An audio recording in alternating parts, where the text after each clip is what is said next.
રોજ સવારે અને સાંજે સાંભળો દેવી કવચ. દેવી કવચ સાંભળતા પહેલાં કોમેન્ટમાં તમારી કુળદેવીનું નામ જરૂરથી લખજો અને વિડીયોના અંત સુધી જોડાયેલા રહેજો. હવે આપણે દેવી કવચનો પાઠ શરૂ કરીશું. ઓમ ચંડિકા દેવીને નમસ્કાર. માર્કંડેયજીએ કહ્યું, હે પિતામહ, જે આ સંસારમાં પરમ ગોપનીય અને મનુષ્યનું બધી રીતે રક્ષણ કરનારું છે અને જેને તમે અત્યાર સુધી બીજા કોઈ સામે પ્રગટ ન કર્યું હોય એવું કોઈ સાધન મને કહી બતાવો. બ્રહ્માજી બોલ્યા, હે બ્રાહ્મણ, એવું સાધન તો એકમાત્ર દેવીનું કવચ જ છે, જે ગોપનીય કરતાં પણ પરમ ગોપનીય, પવિત્ર તથા બધા પ્રાણીઓ ઉપર ઉપકાર કરનારું છે. હે મહામુનિ, તે તમે ધ્યાનથી સાંભળો. દેવીની 9 મૂર્તિઓ છે. તેમને નવદુર્ગા કહે છે. તેમના અલગ અલગ નામો બતાવવામાં આવે છે.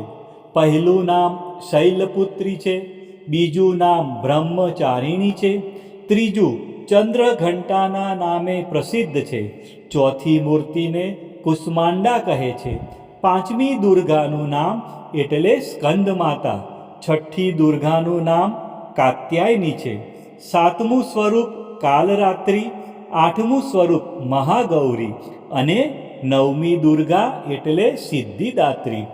આ બધા નામ વેદ ભગવાન દ્વારા કહેવાયા છે. જ્યારે કોઈ મનુષ્ય અગ્નિથી સળગી રહ્યો હોય, યુદ્ધ ભૂમિમાં શત્રુઓથી ઘેરાઈ ગયો હોય, કોઈ સંકટમાં ફસાઈ ગયો હોય તથા કોઈ ભયથી ડરી ગયો હોય અને એણે મા દુર્ગાનું જો શરણ લીધું હોય તો તેનું ક્યારેય કોઈ અમંગળ થતું નથી. યુદ્ધના સમયે મુશ્કેલી હોવા છતાં પણ તેને કોઈ વિપત્તિ ઉદ્ભવતી નથી. તેને શોક, દુઃખ અને ભય પ્રાપ્ત થતા નથી. જેમણે દેવીનું ભક્તિપૂર્વક સ્મરણ કર્યું છે તેમનો અભ્યુદય નક્કી છે. હે દેવી, જેઓ તમારું ચિંતન કરે છે તેમનું તમે ચોક્કસ કલ્યાણ કરો છો, તેમનું તમે ચોક્કસ રક્ષણ કરો છો. ચામુંડા દેવી પ્રેત ઉપર આરૂઢ થયેલા હોય છે અને વારાહી દેવી પાડા પર સવારી કરે છે. ઐન્દ્રીનું વાહન ઐરાવત હાથી છે. વૈષ્ણવી દેવી ગરુડ પર આવે છે અને માહેશ્વરી દેવી આખલા પર આરૂઢ થયેલા છે. કૌમારી દેવીનું વાહન મોર છે. વિષ્ણુપ્રિય લક્ષ્મી દેવી કમળ પર વિરાજમાન છે અને તેમના હાથમાં લાલ કમળ છે. આખલા પર આરૂઢ થયેલ દેવી ઈશ્વરીએ શ્વેત વસ્ત્ર ધારણ કરી રાખ્યા છે. બ્રાહ્મી હંસ પર બેઠેલા છે અને બધા જ આભૂષણો ધારણ કર્યા છે. આ બધી દેવીઓ માતાઓ યોગ શક્તિઓથી સંપન્ન છે. જેઓ અનેકવિધ આભૂષણો પહેરવાથી શોભે છે. તેમણે અનેક રત્નો ધારણ કર્યા છે. ક્રોધથી ભરેલી છે અને ભક્તોનું રક્ષણ કરવા રથમાં બેઠેલી છે. આ દેવીઓના હાથમાં શંખ, ચક્ર, ગદા, શક્તિ, હળ, મુસળ, ખેટક, તોમર, કુહાડી, દોરડું, કુંત, ત્રિશૂળ અને ઉત્તમ પ્રકારના ધનુષ્ય ધારણ કરેલા છે. દૈત્યોના શરીરનો નાશ કરવો અને ભક્તોને અભયદાન આપવું, દેવતાઓનું હિત કરવું એ તેમના શસ્ત્ર ધારણનો ઉદ્દેશ છે. મહારૌદ્ર રૂપ, અત્યંત ઘોર પરાક્રમી, મહાબલી અને મહા ઉત્સાહયુક્ત હે દેવી, તમે મહાન ભયનો નાશ કરનારા છો. તમને મારા નમસ્કાર છે. તમારી સામે જોવું પણ મુશ્કેલ છે. શત્રુઓનો ભય વધારનારા હે જગદંબિકા, મારું રક્ષણ કરો. પૂર્વ દિશામાં ઐન્દ્રી શક્તિ મારું રક્ષણ કરે. અગ્નિખૂણામાં અગ્નિશક્તિ, દક્ષિણ દિશામાં વારાહી તથા નૈઋત્ય ખૂણામાં ખગધારિણી મારું રક્ષણ કરે. પશ્ચિમ દિશામાં વારુણી અને વાયવ્ય ખૂણામાં હરણ પર સવારી કરનારા દેવી મારું રક્ષણ કરો. ઉત્તર દિશામાં કુમારી અને ઈશાન ખૂણામાં શૂલધારિણી દેવી મારું રક્ષણ કરો. હે બ્રહ્માણી, તમે ઉપરની બાજુએ મારું રક્ષણ કરો. હે વૈષ્ણવી, તમે નીચેની બાજુએ મારું રક્ષણ કરો. આ જ પ્રમાણે સબ જેનું વાહન છે તે ચામુંડા દેવી દસે દિશાઓમાં મારું રક્ષણ કરો. જયા દેવી આગળની બાજુએ રક્ષણ કરે અને વિજયા દેવી પાછળની બાજુએ રક્ષણ કરે. ડાબા ભાગે અજિતા દેવી અને જમણા ભાગે અપરાજિતા દેવી મારું રક્ષણ કરે. ઉદ્યોતિની દેવી શિખાનું રક્ષણ કરે અને ઉમા દેવી મારા મસ્તક પર વિરાજિત થઈને મારું રક્ષણ કરે. માલાધરી દેવી મારા કપાળનું અને યશસ્વીની દેવી મારી ભમરોનું રક્ષણ કરે. ત્રિનેત્રા દેવી ભમરોના મધ્ય ભાગનું અને યમઘંટા દેવી નાસિકાઓનું રક્ષણ કરે. શંખીની દેવી બંને આંખોના મધ્ય ભાગનું રક્ષણ કરે અને દ્વારવાસીની દેવી કાનોનું રક્ષણ કરે. કાલિકા દેવી ગાલોનું તથા સાંકરી દેવી કાનોના મૂળ ભાગોની રક્ષા કરે. સુગંધા દેવી નાસિકાઓની અને ચર્ચિકા દેવી ઉપરના હોઠનું રક્ષણ કરે. અમૃતકલા દેવી નીચેના હોઠનું અને સરસ્વતી દેવી જીભનું રક્ષણ કરે. કૌમારી દેવી મારા દાંતોનું અને ચંડિકા દેવી કંઠ ભાગનું રક્ષણ કરે. ચિત્રઘંટા દેવી ગળાની ઘંટિકાનું અને મહામાયા દેવી તાળવાનું રક્ષણ કરે. કામાક્ષી દેવી દાઢીનું અને સર્વમંગલા દેવી મારી વાણીનું રક્ષણ કરે. નીલગ્રીવા દેવી કંઠના બહારના ભાગનું અને અન્ન નલિકાનું કૌબેરી દેવી રક્ષણ કરે. ખગીની બંને ખભાઓનું અને વ્રજધાનીની મારા બંને બાહુઓનું રક્ષણ કરે. દંડીની દેવી બંને હાથોનું અને અંબિકા દેવી આંગળીઓનું રક્ષણ કરે. સુલેશ્વરી દેવી નખોનું રક્ષણ કરે અને કુલેશ્વરી દેવી કોખ પેટનું રક્ષણ કરે. મહાદેવી બંને સ્તનોનું અને શોક વિનાશીની મનનું રક્ષણ કરે. લલિતા દેવી હૃદયનું અને શૂલધારિણી દેવી ઉદરનું રક્ષણ કરે. કામિની દેવી નાભીનું અને ગુહેશ્વરી દેવી ગુહ ભાગનું રક્ષણ કરે. પૂતના દેવી અને કામિકા દેવી લિંગનું અને પાડાને વાહન બનાવનાર દેવી ગુદાનું રક્ષણ કરે. ભગવતી દેવી કટી પ્રદેશનું અને ઘૂંટણોની રક્ષા વિંધ્યવાસીની દેવી કરે. સર્વ કામનાઓ પૂરી કરનારા દેવી જંઘાઓનું રક્ષણ કરે. નારસિંહી દેવી પિંડીઓનું રક્ષણ કરે. તૈજસી દેવી બંને પગોના પૃષ્ઠભાગનું રક્ષણ કરે. શ્રીદેવી પગોની આંગળીઓનું અને તલવાસીની દેવી પગના તળિયાનું રક્ષણ કરે.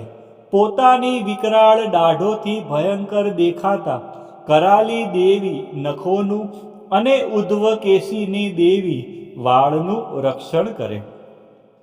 કૌબેરી દેવી રૂવાંટીના છિદ્રોનું અને વાઘેશ્વરી દેવી ત્વચાનું રક્ષણ કરે.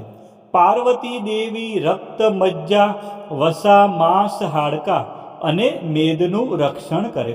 કાલરાત્રિ દેવી આંતરડાઓનું અને મુકુટેશ્વરી દેવી પિત્તનું રક્ષણ કરે.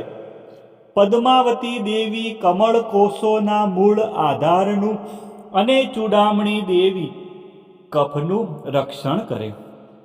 જ્વાળામુખી દેવી નખોના તેજનું અને અભેગા દેવી સમસ્ત સાંધાઓનું રક્ષણ કરે. હે બ્રહ્માણી, તમે મારા વીર્યનું રક્ષણ કરો. હે છત્રેશ્વરી, મારી છાયાનું રક્ષણ કરો.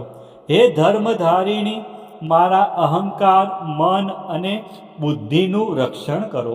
હે વ્રજ ધારણ કરનાર દેવી, મારા પ્રાણ, અપાન, વ્યાન, ઉદાન અને સમાનનું રક્ષણ કરો. કલ્યાણથી શોભતા હે દેવી મારા પ્રાણનું રક્ષણ કરો. યોગીની દેવી રસ રૂપ ગંધ શબ્દ અને સ્પર્શનું, અને હે નારાયણી દેવી તમે મારા સત્વ રજ અને તમો ગુણનું રક્ષણ કરો. વારાહી દેવી આયુષ્યનું રક્ષણ કરે, વૈષ્ણવી દેવી ધર્મનું રક્ષણ કરે, તથા ચક્ર ધારણ કરનારા દેવી યશ અને કીર્તિ, લક્ષ્મી અને ધનનું તેમજ વિદ્યાનું રક્ષણ કરો. હે ઇન્દ્રાણી તમે ગોત્રનું રક્ષણ કરો. હે ભૈરવી દેવી તમે પત્નીનું રક્ષણ કરો. હે ચંડિકા દેવી મારા પશુઓનું રક્ષણ કરો. હે મહાલક્ષ્મી દેવી પુત્રોનું સંતાનોનું રક્ષણ કરો. હે સુપથા દેવી મારા પથનું અને ક્ષેમકરી દેવી મારા માર્ગનું રક્ષણ કરો. હે મહાલક્ષ્મી દેવી રાજદ્વારી કાર્યોમાં મારું રક્ષણ કરો, તથા સર્વ બાજુએ રહેલા વિજયા ચારે બાજુ રહીને રક્ષણ કરો. હે દેવી જે સ્થાન દેવી કવચમાં કહેવાયું નથી અને તેથી રક્ષણ વિનાનું છે, તે બધા સ્થાનો તમારા વડે સુરક્ષિત થાય, કારણ કે તમે વિજયશાલિની અને પાપનાશીની છો. મનુષ્ય પોતાના શરીરનું ભલું ઈચ્છતો હોય તો તેણે દેવી કવચનો પાઠ કર્યા વિના એક ડગલું પણ ભરવું નહીં. દેવી કવચનો પાઠ કરીને જ યાત્રા કરવી. દેવી કવચના પાઠથી બધી બાજુથી સુરક્ષિત થયેલો મનુષ્ય જ્યાં જ્યાં જાય છે ત્યાં ત્યાં તેને ધન લાભ થાય છે, તથા સઘળી કામનાઓ પર વિજય પ્રાપ્ત થાય છે.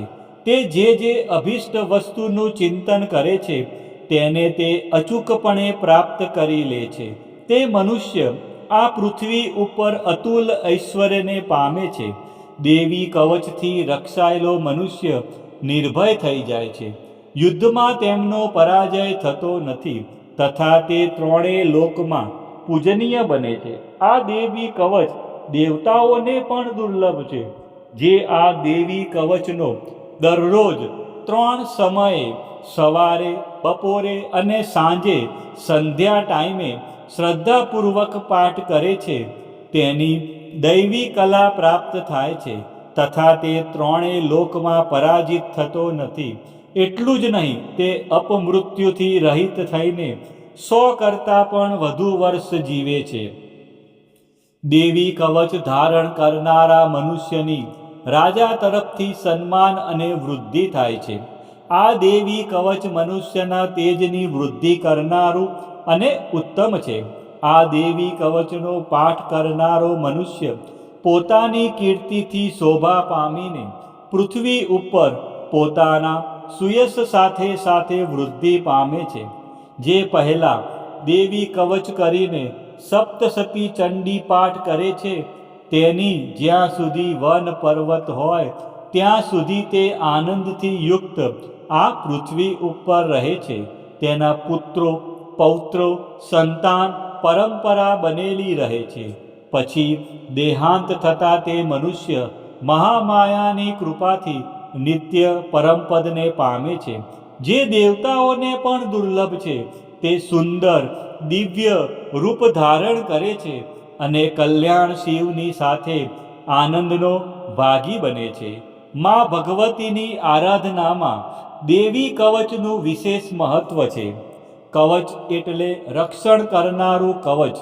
આ પાઠ દ્વારા મા દુર્ગાના વિવિધ સ્વરૂપો આપણા શરીરના દરેક અંગ અને જીવનના દરેક ડગલાઓનું રક્ષણ કરે છે. ઋષિ માર્કંડેયજી દ્વારા વર્ણવેલ આ દેવી કવચનો જો નિત્ય પાઠ કરવામાં આવે તો મનુષ્ય નિર્ભય બને છે અને તેના જીવનમાં સુખ શાંતિનો ઉદય થાય છે. આજના આ વિડીયોમાં આપણે સંપૂર્ણ દેવી કવચનો પાઠ સાંભળ્યો. વિડીયોના અંત સુધી જોડાયેલા રહ્યા અને મા અંબાના આ પરમ કલ્યાણકારી સ્ત્રોતનો લાભ લીધો. બોલો શ્રી અંબે માત કી જય, ચામુંડા માત કી જય, ખોડિયાર માત કી જય, ઉમિયા માત કી જય, મહાકાળી માત કી જય, બહુચર માત કી જય, વારાહી માત કી જય. આ જ પ્રમાણે રોજ સવારે, બપોરે અને સાંજે સંધ્યા ટાઈમે દેવી કવચનો પાઠ અવશ્ય કરવો અથવા સાંભળવો.